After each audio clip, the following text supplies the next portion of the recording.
So guys, hello mga kabaha. So ngayon maglilinis tayo ng aking parlor. Anong dumi na, my God, puro lawa na. Lawa. Buti pa ang bubong nilalaw. Yung puso ko nilulubog. Oh my God! Wow! Sorry na nga guys, sinisimulan ko ng linis na ring upuan. Tsaka ring dingding, napakadaming lumot. Ano ba yan? Diyos ko. Tsaka ring salamin ko, ba't nagkagarni? Ang daming puti-puti. Puti-puti. Charis. Tsaka ring aking isang salamin, napakadumi na at basag pa nga ito, mga guys. Sabi ng iba, bawal daw pag basag.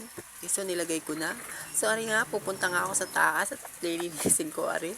At ano, kadaming lumot. Diyos ko, muntik pa akong mahulog din. Ano ba yan? Mahulog sa puso mo, Cheris. At ayan na nga, guys. So, malapit na nga ako matapos. So, yan, ayan. Muntik pa akong